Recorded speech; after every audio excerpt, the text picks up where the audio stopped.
এই ওঠ, এই ওঠ, কত বেলা পর্যন্ত হইতে রইছে? ওঠ। কেডা? আমি তোর দাদা বীর মুক্তিযোদ্ধা মরহুম মুতালেব আলী। দাদা আপনি আপনি না মইরা গেছেন গা, অনেক বছর হইছে। আমি মইরা গেছি গে, পরেও কি তোরা আমার শান্তিতে রাখছস? না উপায় আছে তোর কাছে? এর লিগে স্বপ্নের যুগে তোর লগে একটু দেখা করতাম আইছি। 1971 সালে অত কষ্ট করে আমি যুদ্ধ করলাম, আর এই যুদ্ধের ফল বেলে তুই বুক করতিছাস? তুই বেলে আমার এই হেডম দিয়া বেলে তুই চাকরি নিতিছাস?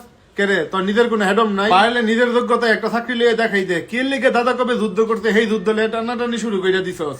আর আমি মরছি কতদিন হইছে, একদিনও তো দেখলাম না আমার কবরের মধ্যে গিয়ে একটু আমার লেগে দোয়া করতে, মোনাজাত করতে। আর আমি দেখছি না, আমি বাচ্চা থাকতে আমার শেষ বয়সে তোরা আমার কত যত্ন, কত অবহেলা করছস, কত কষ্ট হয় আমি মরছি। আর আমি মরার পরে তোরা সবাই আনন্দ করছিলি, খুশি ছিল যে বুড়াটা মরছে, মইরা আমরা আবার করে দিয়ে গেছে, শান্তি করে দিয়ে গেছে।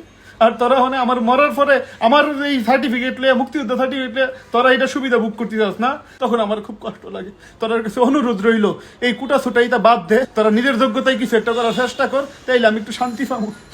পালা থাকিস তোরা। দাদা দাদা শুনেন শুনেন, যাইেন না দাদা।